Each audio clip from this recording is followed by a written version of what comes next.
Di kedua sisi jalan setapak pegunungan, lentera kertas putih tanpa cabang tergantung di udara, bergoyang tertiup angin. Lentera-lentera itu telah lama berubah menjadi lentera merah besar. Darah mendidih seperti air mendidih. Tetesan darah yang berceceran di mana-mana terus-menerus mengenai lentera, menghasilkan suara berderak yang mengerikan. Hantu gaun pengantin itu terus menangis terseduh-seduh, tidak mau melepaskan tangannya. Dia sama sekali tidak peduli dengan Yin Spirit. Pikiran roh Yin bergerak sedikit, dan dia menggunakan telepati untuk memberitahu Lin Souyi agar menggunakan jimat pemecah rintangan saat dia punya kesempatan. Dia akan berusaha sekuat tenaga untuk menahan hantu itu. Begitu jalan menuju dunia bawah hancur, dia akan membawa Chen Pingan dan bergegas keluar dari gunung. Dia tidak perlu peduli dengan roh Yin. Ingatlah untuk tidak berjalan di jalan setapak gunung di bawah kaki mereka. Dia ingin Chen Pingan menggunakan simbol keberuntungan untuk membuka jalan baru. Setelah Lin Souyi setuju, dia bertanya ragu-ragu apakah dia perlu meninggalkan jimat pedang keberuntungan itu padanya. Roh Yin menggelengkan kepalanya, mengatakan bahwa dia tidak bisa mengambilnya sama sekali. Pedang Qi terlalu berat, dan paling baik digunakan untuk membuka jalan. Rumput dan pepohonan diwarnai dengan pedang Qi matahari dan bulan. Pedang Qi secara alami efektif terhadap benda-benda dunia lain. Tidak baik bagi roh Yin untuk terus menggunakan trik hantu. Hantu gaun pengantin itu menyeka tangannya, memperlihatkan wajah pucat tanpa jejak darah. Dia menyeringai, pertama kau datang tanpa diundang, lalu kau pergi tanpa pamit. Itu bukan yang dilakukan seorang pria sejati. Wajah roh Yin menjadi kabur, seperti lilin yang meleleh dengan cepat. Akhirnya, berubah menjadi awan asap hitam dan bergegas menuju hantu gaun pengantin. Dia mengangkat tangannya dan melambaikan lengan bajunya. Lengan bajunya terentang seperti sayap burung, melindungi tubuhnya. Hantu perempuan itu masih terlempar 7 hingga 8 kaki dalam sekejap. Lentera-lentera merah terang di sepanjang jalan meledak satu persatu. Darah di lentera-lentera itu tidak berceceran di gunung. Sebaliknya, darah itu terbang ke arah hantu perempuan yang terlempar mundur oleh roh Yin seperti burung layang-layang yang kembali ke sarang mereka. Situasinya serupa dengan panji pemanggilan roh Tao kuno, yang menyerap esensi jiwa yang tersisa dari benda dunia lain. Lin Souyi berkata dengan suara pelan, bersiaplah untuk mengikutiku. Mari kita keluar dari jalan pegunungan ini terlebih dahulu. Chen Pingan, kita harus membuat jalan baru melalui pepohonan. Roh Yin ingin kamu menggunakan simbol keberuntungan untuk membuka jalan. Chen Pingan mengangguk dan berkata, aku akan menggendong pendeta Tao tua itu di punggungku. Aku tidak bisa meninggalkannya begitu saja untuk mati. Sang Tao yang buta itu tergeletak selusin langkah jauhnya, sekarat. Chen Pingan berlari mendekat dan menggendong Taois tua malang itu di punggungnya sebelum berbalik. Lin Souyi berdiri diam. Dengan 2 jari, dia mengeluarkan jimat kertas kuning dan mulai melantunkan mantra dengan suara rendah. Itu adalah jimat pemecah rintangan, salah satu jimat gunung dan sungai. Menurut penjelasan Dewa Yin, ada ribuan jenis jimat gunung dan sungai. Itu adalah salah satu jimat penting bagi para kultivator Qi ketika mereka bepergian ke gunung atau sungai. Itu untuk mencegah apa yang disebut hantu yang berputar di sekitar tembok yang dibicarakan orang-orang biasa. Sebenarnya, itu karena mereka khawatir akan jatuh jauh ke dalam formasi perlindungan gunung yang diam-diam didirikan oleh rekan-rekan mereka.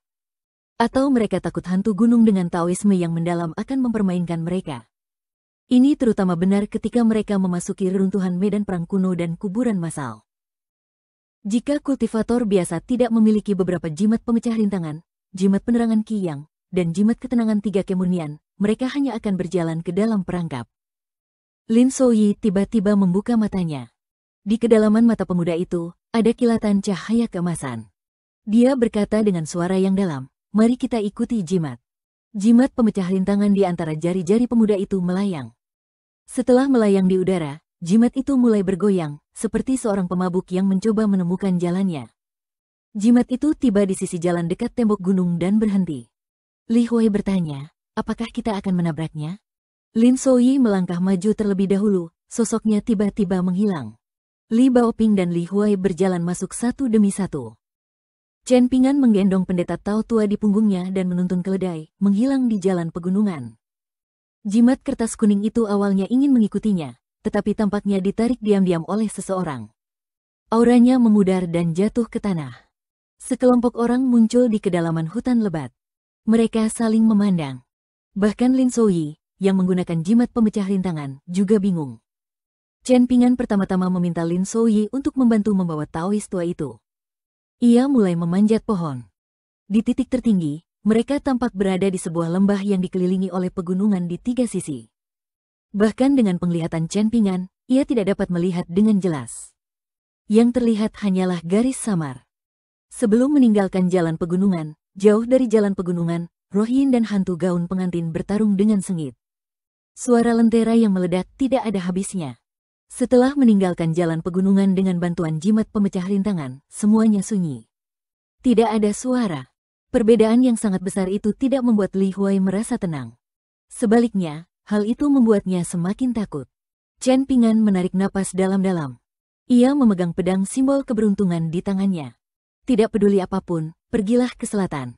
Hanya saja tidak ada gunung yang menghalangi kita. Di sebuah lembah dengan pohon-pohon tua yang menjulang tinggi, terdapat deretan demi deretan bangunan tinggi. Rumah besar itu sangat megah. Standarnya bahkan lebih baik daripada standar seorang jenderal atau menteri di dunia fana. Mungkin hanya istana raja daerah yang dapat menyamainya. Rumah besar ini memiliki plakat emas dengan tulisan Xiu Sui Gao Feng yang tergantung tinggi. Goresan-goresannya kuat, seolah ditulis oleh seorang yang abadi. Di kedua sisi gerbang berdiri sepasang singa batu besar. Tingginya setara dengan 2 orang. Salah satu singa menjulurkan cakarnya dan menekan patung batu anak-anak seukuran manusia. Seorang lelaki tua berjubah hijau berjalan keluar sambil membawa lentera merah besar. Udara beriak dan lelaki tua itu pun berjalan keluar. Lelaki tua itu mendesah dan mengerutkan kening. Rupanya, ia merasa kunjungan ini akan sangat merepotkan. Ia menyelipkan lentera di bawah kaki seekor singa batu. Hampir dalam sekejap, rumah besar yang awalnya suram dan sepi itu menyala.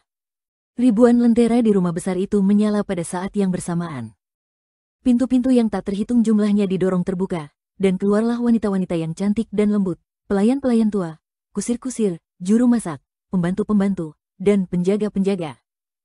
Tidak kurang dari 100 orang, dan mereka tampaknya telah menerima perintah-perintah dari tuan rumah pada saat yang sama, dan mereka akan mulai bekerja.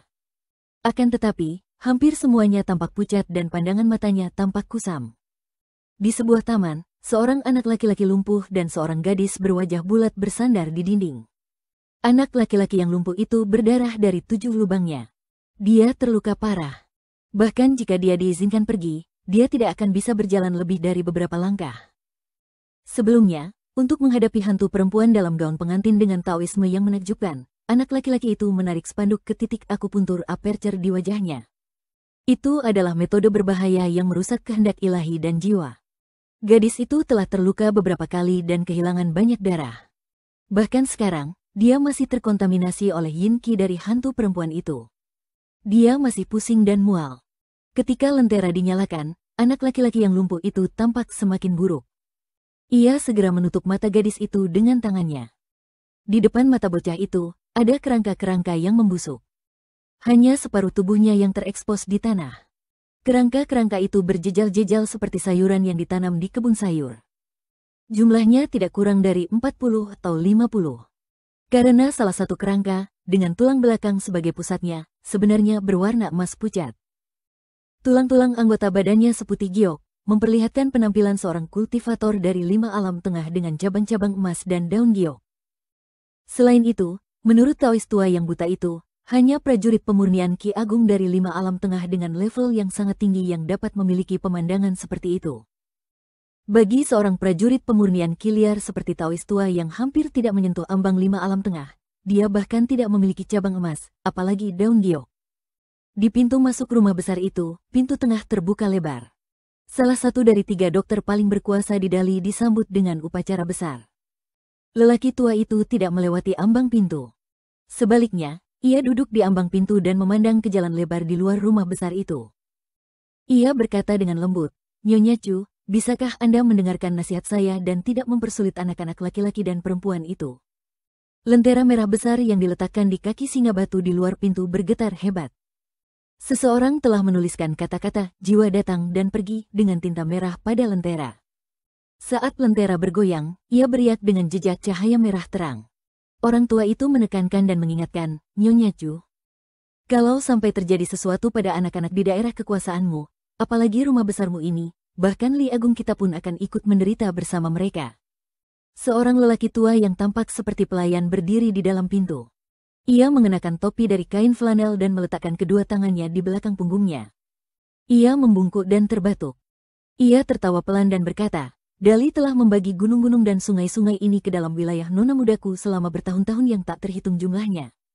Nona mudaku dan Dalimu selalu hidup rukun. Bahkan sebelum lelaki tua ini menjadi pelayan, kudengar nona mudaku pernah berutang budi kepada leluhur Dalimu. Bahkan sekarang, rumah besar kami masih memiliki sertifikat emas harmoni abadi dengan gunung-gunung dan sungai-sungai. Setelah kejadian malang itu, mendiang kaisar dan kaisar saat ini diam-diam menyetujui pelampiasan amarah nona mudaku. Mengapa dia tidak bisa melakukannya hari ini? Lelaki tua berpakaian hijau itu berdiri dan menoleh ke arah lelaki tua bertopi bulu. Ia berkata perlahan, tidak hanya hari ini, tetapi juga di masa mendatang. Aku akan memberitahu Nyonya Chu alasannya secara langsung. Namun, jika Nyonya Chu tidak mau berhenti dan tidak mau menemuiku, maka jangan salahkan Daliku karena tidak mengingat persahabatan lama kita. Pelayan tua itu menepuk dadanya dan berhenti batuk. Dia berkata sambil tersenyum, gunung-gunung Dali sedang kacau sekarang. Kecuali Tuan Ruan secara pribadi mengambil tindakan, nona mudaku benar-benar tidak takut pada siapapun. Bahkan jika dia tidak dapat mengalahkan beberapa penhabis rahasia istana kekaisaran Dali, jika nona mudaku benar-benar ingin bersembunyi. Apakah kamu benar-benar memiliki keberanian untuk menggali ratusan mil akar gunung dalam satu tarikan napas dan memutus sungai Xiuhua pada saat yang sama? Apakah kamu tidak takut bahwa ini akan melibatkan Gunung Kidun dan surga Gua Mutiara yang jatuh? Wajah lelaki tua berpakaian hijau itu tampak muram. Tuan kita bukanlah salah satu dari para penhabis Dali yang lebih sombong dari langit. Dia selalu merasa jijik dengan orang lain yang menginginkan 1 yard setelah mengambil 1 inci. Pintu perlahan tertutup. Pelayan tua itu berdiri di ambang pintu dan berkata sambil tersenyum, nona mudaku telah berbicara. Dia ingin Dalimu mencoba. Menteri Ritus Dali menggelengkan kepalanya. Dia juga orang yang lugas. Tanpa basa-basi lagi, dia berjalan menuruni tangga, mengambil kembali lentera merah besar, dan melemparkannya ke langit. Lentera itu menjulang ke langit bagaikan bulan merah. Di jalan di pintu masuk rumah besar, Chen Pingan dan yang lainnya berdiri di tempat yang sama dengan hati yang berat. Tak seorang pun menyangka bahwa mereka akan tiba-tiba berjalan ke depan rumah mewah ini dari pegunungan dan hutan lebat. Chen Pingan bertanggung jawab untuk memotong duri dan membuka jalan dengan simbol keberuntungan. Pada saat ini, dia juga sedikit kehabisan napas. Meskipun dia tidak menggunakan banyak kekuatan fisik, itu lebih karena beban di hatinya. Taois tua buta di punggung Lin Souyi tiba-tiba berhenti berpura-pura mati. Dia menamparkan wajahnya sendiri dan berkata dengan air mata mengalir di wajahnya, aku tidak menyangka kultivasi hantu wanita ini begitu mengerikan. Taois malang ini benar-benar mengambil inisiatif untuk memprovokasinya dan bahkan ingin membunuh iblis itu. Aku benar-benar buta, mata anjingku tidak buta tanpa alasan. Lin Souyi terkejut dan segera menggendong pendeta Tao tua itu di punggungnya. Li Huai bersembunyi di belakang Li Baoping.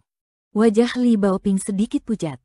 Dia menarik lengan baju Chen Pingan dan berbisik, Paman muda, apakah kamu takut? Chen Pingan mengangkat punggung tangannya dan menyeka keringat di dahinya.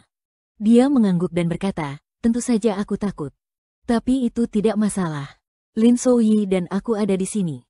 Lin Souyi tersenyum pahit dan berkata, dulu kupikir aku bisa mencoba. Sekarang aku merasa berat badanku hanya cukup untuk dikaitkan dengan jari kelingkingnya. Chen Pingan menyarungkan simbol keberuntungan dan mengembalikannya kepada Li Baoping. Melihat bahwa dia dan Lin Souyi bingung, Chen Pingan menjelaskan, biar aku coba nanti. Li Huai bertanya dengan polos, hantu perempuan itu tidak takut pada pedang simbol keberuntungan atau jimat Lin Souyi. Sebaliknya, dia takut pada tinju. Chen Pingan tidak mengatakan apa-apa. Dia mulai menahan napas dan berkonsentrasi. Di depan rumah besar itu tergantung plakat Xiu Sui Gao Feng. Pendeta Tao tua buta yang terluka parah itu mungkin merasa bahwa dia akan segera mati, jadi dia berbicara sembarangan seolah-olah dia telah kehilangan akal sehatnya. Lin Souyi memegang 2 talisman mutiara dipan dan hujan api di tangannya di lengan bajunya. Dia melakukan yang terbaik dan menyerahkan sisanya pada takdir. Chen Pingan diam-diam mengarahkan naga Qi di tubuhnya ke 2 kediaman Qi untuk memastikan bahwa Qi pedang masih ada di sana dan tidak ada kecelakaan. Cara memverifikasinya sangat mudah. Selama naga api yang memberikan rasa hangat pada Meridian tidak berani tinggal di depan 2 istana Qi, itu berarti ada dua untaian energi pedang yang sangat kecil yang tertanam di dalamnya. Kali ini, Chen Pingan merasa bahwa satu pedang Qi mungkin tidak cukup untuk membunuh hantu gaun pengantin. Lebih baik mati karena sakit hati daripada mati sungguhan. Akan tetapi, Chen Pingan belum menggunakan pedang Qi, tapi dia sudah sekarat karena sakit hati. Oleh karena itu, wajah pemuda pengacau uang itu tampak sedikit kaku dan berniat membunuh. Li Huai tiba-tiba menyadari bahwa keledai putih di sampingnya telah menghentakkan kakinya dengan keras di tanah. Dari ketidaksabaran dan kegelisahan awalnya di jalan setapak gunung, ia segera menjadi agak ceria dan gembira. Bahkan ketika hantu berpakaian pengantin muncul di puncak tangga di luar pintu, keledai itu hanya memperlambat langkahnya sedikit. Hantu perempuan itu menundukkan kepalanya untuk melihat gaun pengantin berwarna merah terang itu. Ada beberapa bagian yang compang camping. Dia menahan amarah yang memenuhi hatinya dan melihat ke arah anak laki-laki dan perempuan muda itu. Sosoknya melayang ke tanah. Hantu perempuan itu menoleh ke samping dan membungkuk. Suaranya lembut dan halus. "Selamat datang di rumahku. Kau bisa memanggilku Nyonya Chu. Sayang sekali Lang Junku belum kembali dari perjalanannya. Aku tidak punya pilihan selain menghiburmu." Petik 2. Di hutan bambu kecil yang ditutupi oleh formasi di Gunung Kidun, Wei Pi, yang telah memulihkan posisi dewa gunungnya dengan bantuan sebuah kesempatan, melihat bambu-bambu patah yang menumpuk menjadi sebuah gunung. Semuanya adalah bambu hijau yang telah dipotong menjadi dua oleh Alliance. Meskipun keuntungan dari insiden ini jauh lebih besar daripada kerugiannya, ketika dia melihat bambu hijau yang telah menyerap ki spiritual Gunung Kidun selama ribuan tahun. Mereka seperti wanita cantik yang telah dipotong menjadi dua di pinggang di mata Wei Pi. Dia masih mendesah. Anting emas Wei Pi telah digunakan sebagai kamuflase. Biasanya, bahkan jika dia menampakkan jati dirinya di wilayahnya sendiri, ular hitam tidak akan dapat melihatnya. Pada saat ini, dia menjentikkan jarinya di samping telinganya. Bambu-bambu yang patah di tanah mulai menghilang ke udara tipis. Setelah semuanya beres, Wei Pi berjalan keluar dari hutan bambu. Selain ular hitam, yang meringkuk ketakutan tidak jauh dari sana, ada juga seorang pendekar pedang muda dengan pedang di belakang pinggangnya. Ada juga seorang kenalan yang memegang kendi anggur dan minum anggur dengan kepala dimiringkan ke belakang. Itu adalah Master Dali yang telah terlempar kembali ke Kidunsian Shipping oleh cahaya pelangi Alliance. Wei Pi hanya tahu bahwa nama keluarganya adalah Liu. Pada akhirnya, dia dibawa pergi oleh pendekar pedang itu. Wei Pi menunjukkan sedikit keraguan. Pria yang baru saja berada di ambang kematian itu masih tampak sedikit putus asa. Namun, dia mampu berjalan begitu cepat. Bahkan jika dia telah mengembangkan teknik rahasia yang unggul untuk menempa tubuhnya, itu seharusnya tidak begitu ajaib. Namun, di jalur kultivasi, untuk dapat mencapai 2 alam terakhir dari 5 alam tengah, siapa yang tidak memiliki beberapa keterampilan tersembunyi? Tentu saja, Wei Pi tidak akan bertanya. Aturan bahwa Dao tidak berbicara tentang umur panjang dan biksu tidak berbicara tentang nama keluarganya telah ada sejak zaman kuno. Sambil menyeka noda anggur di sudut mulutnya, lelaki kuat itu berkata dengan suara yang dalam, "Orang tua dari Gunung Kidun, namaku Liu Yu. Meskipun aku masih tidak menyukaimu, aku pasti akan membalas budi atas penyelamatan nyawaku di masa depan. Jika Anda memiliki permintaan mendesak, hancurkan saja jimat pesan itu. Selama saya, Liu Yu, tidak sedang menjalankan misi dari Istana Kekaisaran, saya akan datang bahkan jika saya berada di kota naga tua paling selatan di benua Aquarius." Pria kekar itu dengan santai melemparkan piring giok putih yang terbuat dari giok lemak sapi halus kepada Liu Yu. "Liu Yu, apakah kamu seorang kultivator dari kuil angin salju atau gunung bela diri sejati?"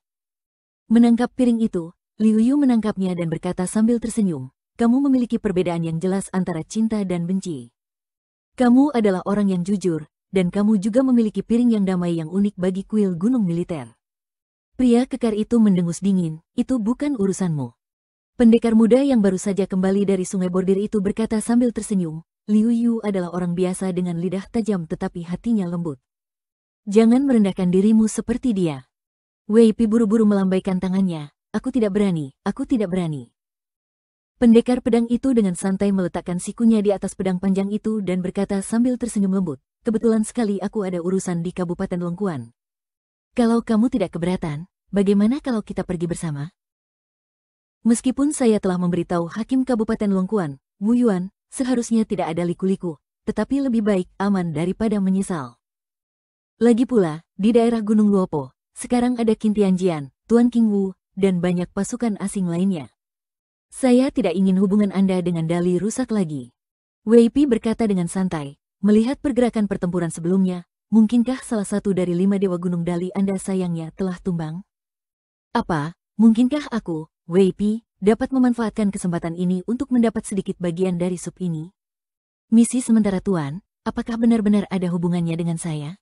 Liu Yu yang tampak kasar dan sembrono menyipitkan matanya. Pendekar muda itu tetap tenang dan berkata sambil tersenyum, "Jangan khawatir, aku tidak akan membakar jembatan setelah menyeberangi sungai. Hasil akhir dari perjalanan ke Longquan ini masih bergantung pada keinginan pribadimu, Wei Pi. Istana Kekaisaran Dali pasti tidak akan memaksamu.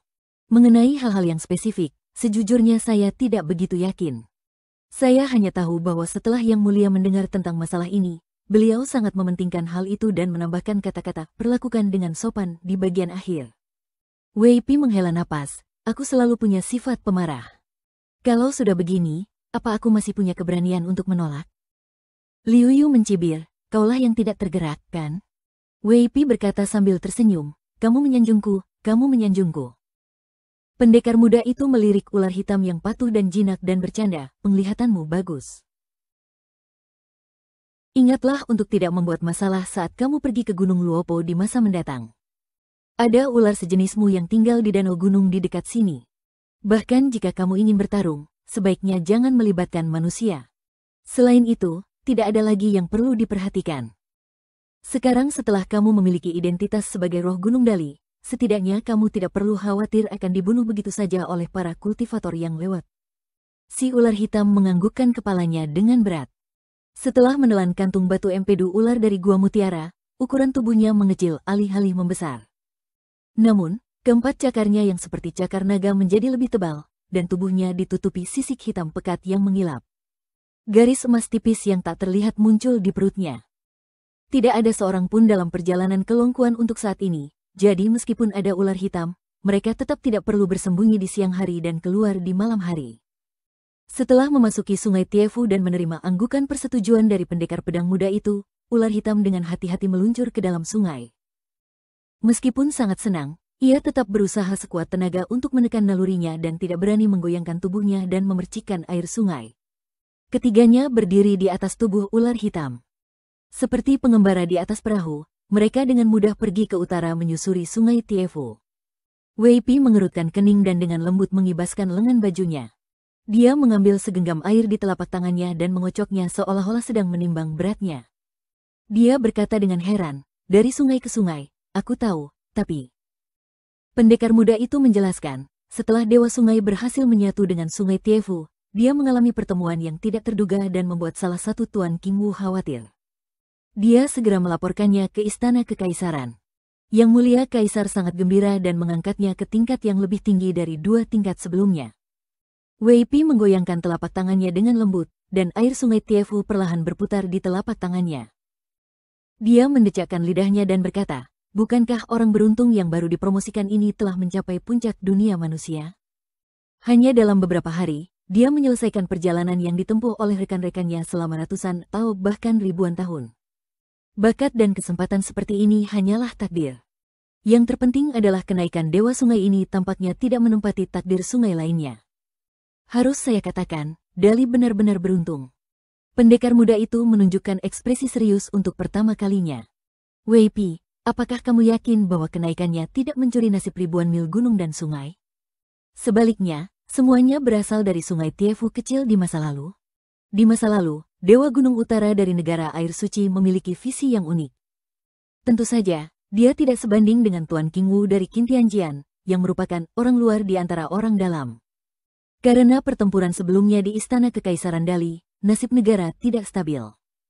3 dari 5 Dewa Gunung terluka parah, jadi mereka hanya bisa menyerahkan masalah ini kepada Tuan Qingwu untuk sementara waktu." Pendekar muda itu berkata dengan suara yang dalam, "Wei Pi, aku yakin bahwa Istana Kekaisaran akan memberimu hadiah atas perbuatanmu ini." Wei Bian mengangkat kepalanya. Angin sepoi-sepoi yang sejuk menerpa wajahnya, membuat pemuda yang sudah tampak seperti makhluk abadi yang terbuang itu tampak semakin halus. Matanya lembut saat dia tersenyum dan berkata, bisakah kamu menukarnya dengan kesempatan kecil?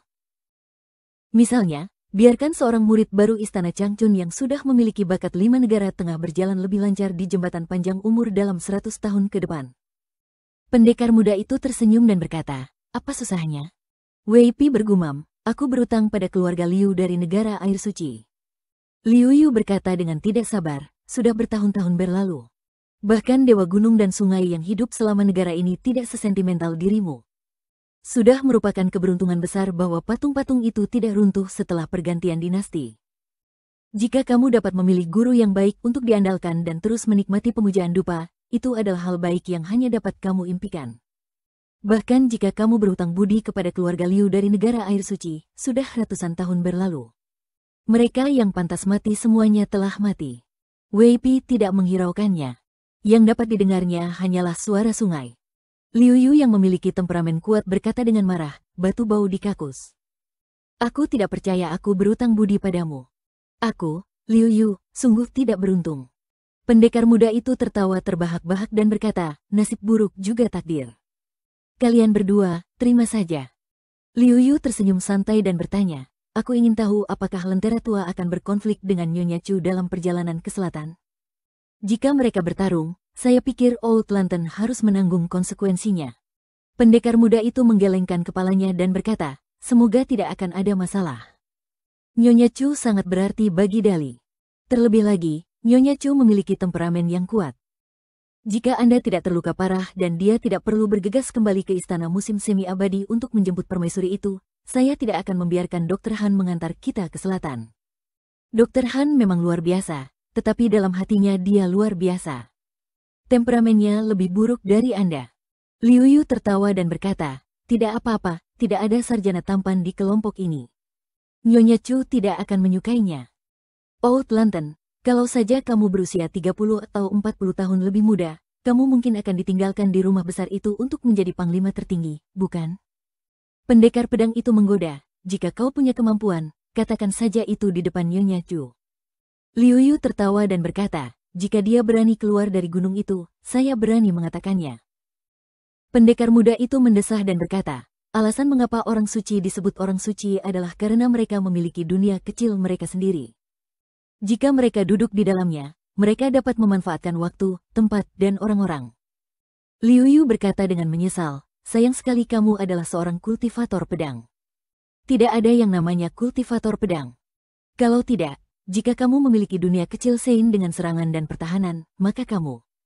Pendekar muda itu mengangkat alisnya dan tertawa, aku sudah punya satu pedang. Bukankah itu cukup? Baru pada saat inilah pendekar muda yang auranya biasa-biasa saja itu memancarkan perasaan yang mempesona. Wei Pi tiba-tiba berdiri dan menoleh. Ia melihat pohon willow mencuat dari air di tepi pantai. Seorang wanita mengenakan jubah hijau dan pelindung wajah sedang duduk di dahan pohon willow. Dia memiliki rambut emas langka yang menyebar di permukaan sungai Tiefu dan bergoyang sedikit mengikuti air. Entah kenapa, Wei Pi memikirkan puisi populer tanpa alasan. Yang Hua mengapung di air seperti tumbuhan dakwit. Ketika pendekar muda itu melihat wanita itu, ia menjelaskan dengan lembut, dia adalah dewa utama sungai Tiefu. Ia baru saja membentuk tubuh emasnya belum lama ini, dan istana kekaisaran belum membangun kuil. Oleh karena itu, masih ada beberapa tanda bahwa jiwanya tidak stabil. Wei Pi bahkan tidak menoleh dan bertanya, siapa namanya? Liu Yu mendengus dan berkata, nama gadis kecil ini sangat bagus. Yang Hua seperti dalam air Yang Hua. Dia lahir di pedesaan, tetapi struktur tulangnya dipilih oleh Tuan King Wu, dan dia dikenali oleh pedang Taois terkenal, Jimet, di ibu kota dinasti Li Agung kita. Sekarang, dia telah menjadi salah satu dari sedikit dewa Jiang kelas 1. Dengan keberuntungannya, dia pasti akan naik ke surga di masa depan. Wei Pi mengangguk dan ekspresinya kembali normal. Ia duduk di punggung ular hitam dan berkata, dia adalah gajah penguasa hujan. Tidak heran dia bisa melaju dengan lancar. Dengan pria yang begitu berkuasa sebagai tetangga, kita akan sering bertemu. Hanya Tuhan yang tahu apakah itu hal yang baik atau buruk. Walaupun pendekar muda itu merasa sedikit aneh, dia tidak dapat memikirkan alasannya. Wei Pi dan yang lainnya mengendarai ular hitam melewati Yi Yang Hua. Dewa sungai Yang Hua bersikap acuh tak acuh. Di masa lalu, ada banyak penyair di negara air ilahi. Puisi perpisahan mereka sangat dipuji oleh dunia. Begitu para wanita di rumah bordil menyanyikannya, puisi-puisi itu sering populer di benua itu. Namun, seperti yang dikatakan pria kasar Liu Yu, itu semua sudah berlalu. Jika Wei Pi tidak menyebutkannya, siapa yang peduli? Bahkan jika dia melakukannya, siapa yang mau mendengarkan? Hanya orang bijak cendekiawan yang mempunyai catatan, dia yang bangkit dari pohon willow. Wei Pi tiba-tiba menoleh, namun dia tidak sedang melihat ke arah dewa air yang Hua. Sebaliknya, dia melihat ke arah daratan yang lebih jauh ke selatan dari Gunung Cesdun. Pendekar muda itu memegang gagang pedang di pinggangnya dengan satu tangan dan berkata dengan ekspresi serius, "Sepertinya aku harus pergi ke sana secara pribadi." Di sebuah gunung yang menjulang tinggi di perbatasan Dali, seberkas cahaya putih menerobos puncak gunung dan terbang cepat ke utara.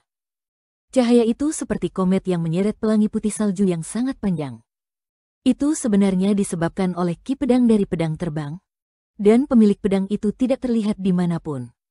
Pedang ini mendarat tidak jauh dari sungai Bordir. Pedang itu berhasil menembus susunan kuat yang dekat dengan wilayah kekuasaan Sang Sage dan mendarat tepat di depan seekor keledai putih. Pedang itu menembus langit dan mendarat di jalan di depan rumah besar itu. Cahaya pelangi pedang Ki, yang seperti komet, tidak menghilang dalam waktu lama. Cahaya itu seperti sinar matahari yang menyilaukan yang bersinar melalui jendela ke dalam rumah yang tak bernyawa. Keledai putih itu berlari berputar-putar seolah-olah bertemu teman lama di negeri asing. Hantu dalam gaun pengantin itu jelas terkejut. Sebagai pemilik tempat ini, dia merasakan kekuatan pedang lebih jelas daripada orang lain. Gunung berguncang dan uap air mendidih. Jika dia tidak menggunakan kinya untuk menutupi rumah besar di belakangnya, setengah dari ribuan lentera di rumah besar itu akan padam. Hantu itu terkejut dan marah. Dia tidak melihat ke tempat pedang terbang itu mendarat, tetapi ke celah di langit suram yang tidak dapat diperbaiki. Pada saat yang sama, tetesan darah merembes keluar dari permukaan gaun pengantin berwarna merah cerah itu. Tetesan darah itu menggelinding di daun teratai seperti tetesan air. Akhirnya, jumlahnya semakin banyak. Hantu itu menggoyangkan lengan bajunya dan meraung marah, "Pelanggar akan mati. Berani sekali kau, peri pedang, aku akan mengambil kepalamu dan menanamnya di taman. Aku akan membiarkanmu hidup selama 10 atau bahkan 100 tahun.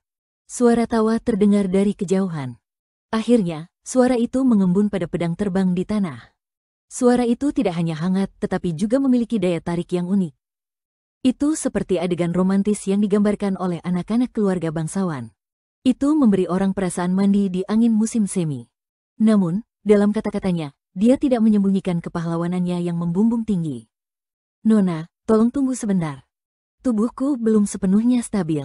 Aku tidak bisa dibandingkan dengan kecepatan pedang terbang itu. Tapi aku ingin tahu bagaimana pemandangan tamanmu. Tempatnya tidak besar, dan pemandangannya tidak bagus. Cukup untuk menancapkan kepala." Wajah pucat hantu dalam gaun pengantin itu berubah menjadi ungu suram. Senyumnya ganas. Dari lengan gaun pengantinnya, 2 aliran merah mengalir deras ke celah di langit. 2 aliran darah yang mengalir mundur dan berkumpul di celah itu tiba-tiba meledak ke segala arah di kubah dunia kecil itu. Itu seperti hujan darah. Tubuh hantu itu bergetar. Dia menggoyangkan lengan bajunya dengan lembut dan tetesan air hujan yang tak terhitung jumlahnya kembali ke lengan bajunya. Seorang pemuda berjubah putih turun dari langit. Ia dikelilingi oleh lapisan kabut putih, seperti kabut danau besar atau angin puncak gunung. Rambut pria itu diikat tanpa jepit rambut atau mahkota. Kedua tangannya terkepal seperti pedang. Ada pedang Ki yang kuat setebal lengan seorang pemuda.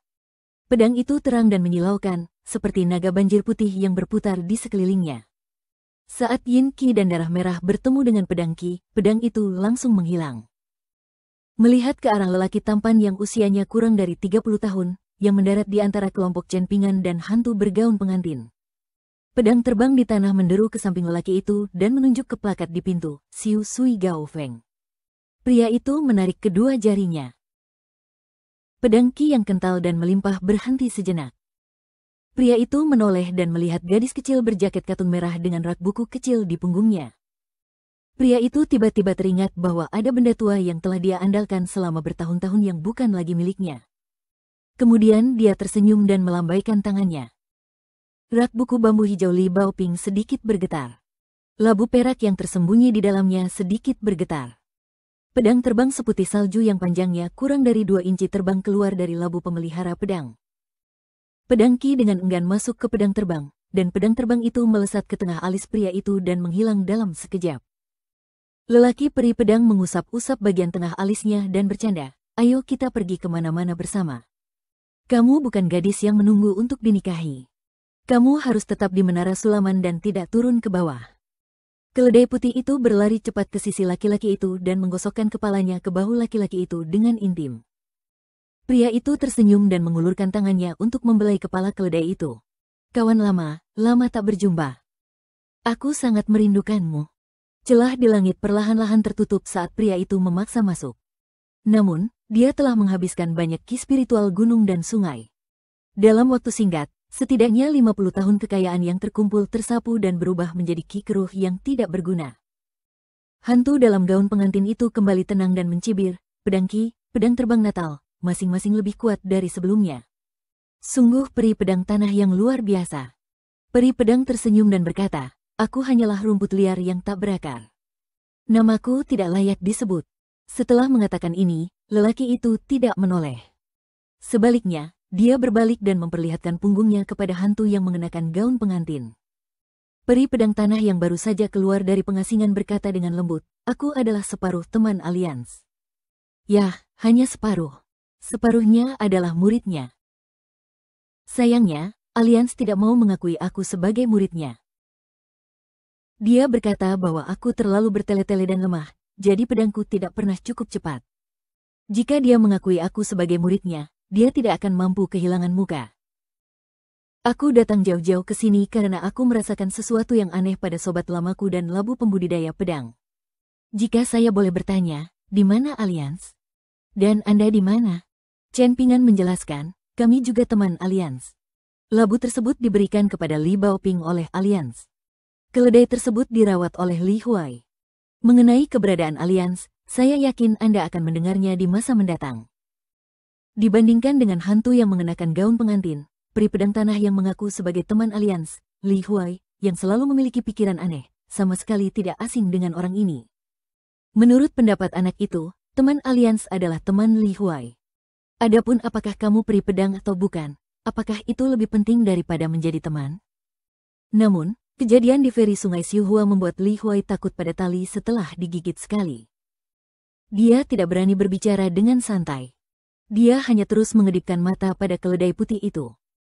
Peri pedang muda mendengarkan dengan saksama perkataan pemuda bersandal jerami itu, lalu mengangguk dan berkata, "Aku punya pemahaman umum. Hampir semua orang merasakan tanah bergetar sedikit, seperti kura-kura yang terbalik, atau pertanda gunung runtuh." Ekspresi hantu dalam gaun pengantin berubah drastis. Tepat saat dia hendak pergi, dia menemukan bahwa pedang terbang vitalnya telah menjepit ki vitalnya di tempat itu. Pedang terbang seputih salju itu tanpa sadar berhenti 3 kaki di atas kepalanya.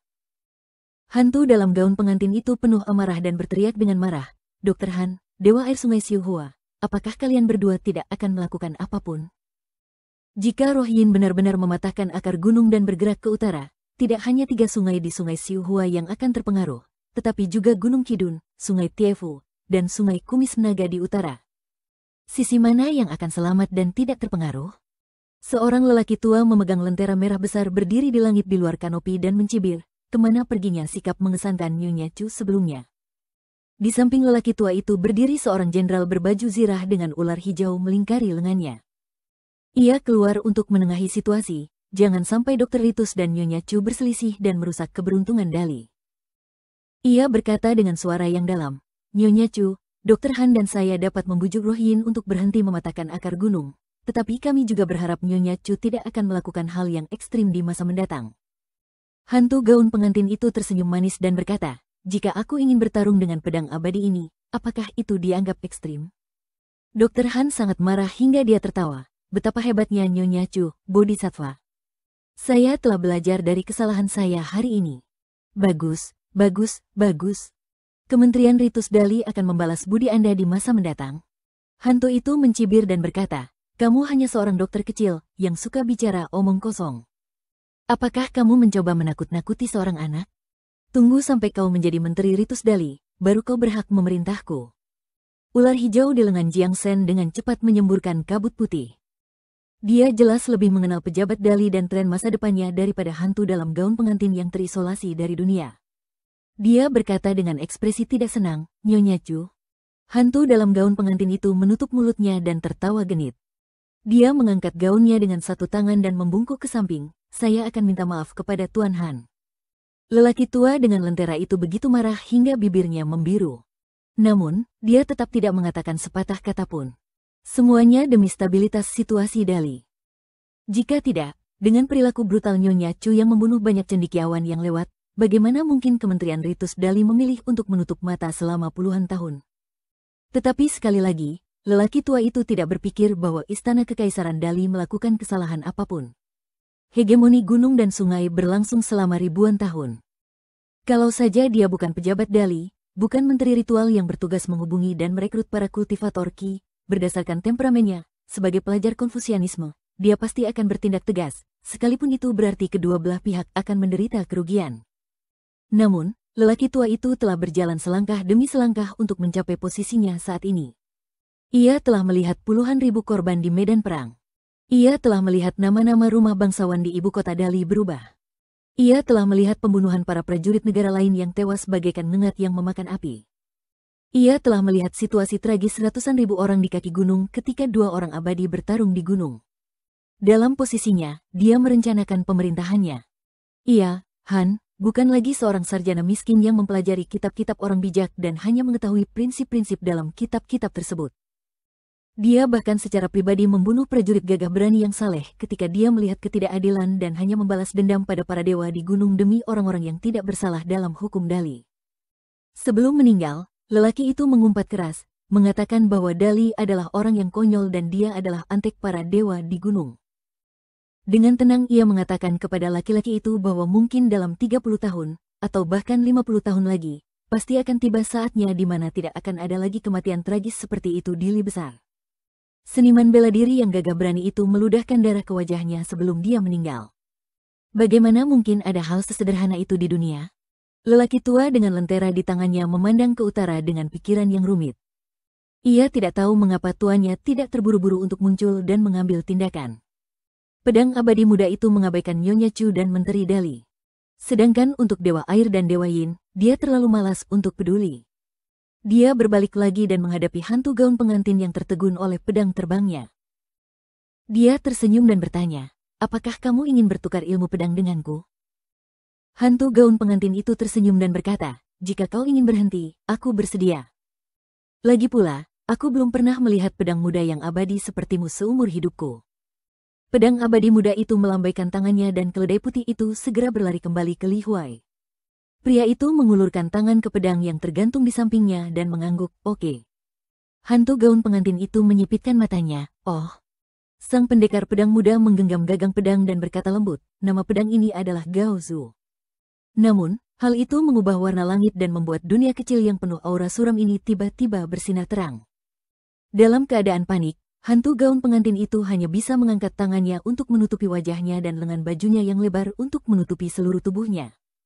Ratapan Nyonya Chu bergema di jalan dan rumah megah di belakangnya. Para pelayan dan pembantu berdiri di tempat mereka dalam keadaan linglung dan mulai mengeluarkan darah dari 7 lubang mereka.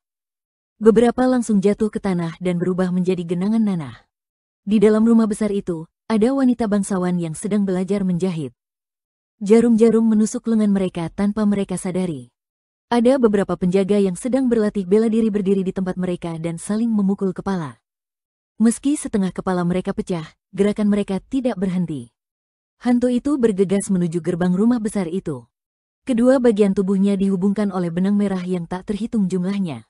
Pemandangan itu seperti akar teratai yang terpotong menjadi 2. Pada saat ini, kedua bagian itu dengan cepat menyatu di udara. Pedang abadi muda itu berkata dengan acuh tak acuh lagi. Tebasan pedang menyebar di udara seperti permukaan air yang berkilauan. Hantu gaun pengantin itu seperti wanita cantik yang baru saja keluar dari kamar mandi. Pinggangnya tertutup oleh permukaan air. Hantu itu berubah menjadi asap mengepul dan terbang ke plakat emas. Darah terus-menerus jatuh ke tanah. Wajah seorang wanita yang kesakitan muncul dari permukaan plakat dari waktu ke waktu. Dia memohon belas kasihan, "Ampuni aku, pedang abadi." Pedang abadi muda itu menyerang 2 kali. Setelah hanya 2 kali serangan, jiwa hantu sombong dalam gaun pengantin itu terbelah menjadi 4 bagian. Dia harus kembali ke plakat tempat akar gunung dan sumber air dari dunia kecil ini dipercayakan. Dia hanya bisa menghembuskan napas terakhirnya. Ada pepatah di dunia, hidup di bawah atap orang lain. Sebenarnya, itu sudah mengungkapkan sebagian rahasia surgawi. Di bawah atap orang-orang biasa, entah itu balok atau plakat, seringkali terdapat misteri besar. Pikiran Lin Soyi bimbang. Tidak heran Alians mengatakan bahwa di antara praktisi Qi di dunia, Dewa Pedang adalah yang paling riang, paling mematikan, dan paling tidak masuk akal. Sangat disayangkan, meskipun Lin Soyi memiliki bakat bagus dalam berkultivasi, dia tidak cocok untuk jalur pedang abadi. Lin Soyi merasa sedikit menyesal, tetapi segera dia memutuskan. Bukankah lebih baik jika dia bisa mengandalkan metode Tao surgawi untuk mengalahkan seorang dewa pedang di negeri itu yang sangat ahli dalam ilmu pedang? Namun, Lin Soyi sangat yakin bahwa pria di depannya kemungkinan besar adalah kultivator Qi legendaris dari 5 alam atas. Jika seniman bela diri murni di luar kultivator Qi selalu 1 tingkat lebih rendah daripada kultivator Qi, maka kultivator pedang di antara kultivator Qi selalu 1 tingkat lebih tinggi daripada kultivator Qi lainnya. Alasannya sangat sederhana. Tidak ada seorang pun yang bersedia bertarung dengan seorang pendekar pedang yang telah mencapai Dao. Konon, pernah ada yang menghitung bahwa di antara para kultivator Qi yang menghancurkan jembatan panjang umur musuh, kultivator pedang tidak diragukan lagi adalah yang paling banyak, yakni 1/3 dari total. Mereka bahkan lebih tegas daripada kultivator militer yang membunuh dengan tegas dan tidak ternoda oleh karma. Perlu diketahui bahwa ada ribuan jalur kultivasi, dan setiap jalur telah ditakdirkan. Kultivator pedang hanyalah salah satunya. Pikiran Chen Pingan tidak serumit pikiran Lin Soyi. Dia hanya memikirkan satu hal.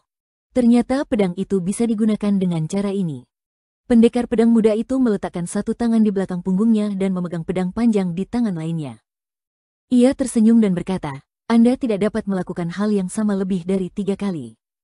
Nyonya Chu, mengapa Anda tidak mengambil pedang saya? Sosok diam-diam muncul di bawah papan horizontal. Sosok itu adalah seorang pria yang juga masih muda, tetapi dia tampak biasa saja. Dia memegang pedang di belakang pinggangnya dan berkata perlahan, Wei Jin dari kuil angin salju. Sudah cukup. Pedang abadi berbaju putih tersenyum dan berkata, Wei Jin dari tahap abadi. Tanpa berkata apa-apa lagi, pendekar pedang abadi di daratan, yang mengaku belum menstabilkan kerajaannya, mengayunkan pedangnya lagi. Pendekar muda di depannya tidak berekspresi. Ia mengulurkan tangan untuk memegang gagang pedang dan perlahan menariknya keluar lebih dari 1 inci. Lalu ia berhenti. Namun, di antara kedua pendekar pedang itu, muncullah sebuah pegunungan kecil nan cantik. Pegunungan itu berkelok-kelok dan menggantung di langit. Pedang abadi muda Wei Jin menebas pegunungan itu dengan 1 pedang. Namun, tidak banyak semangat yang tersisa di pedang ini, jadi dia tidak melanjutkan serangannya.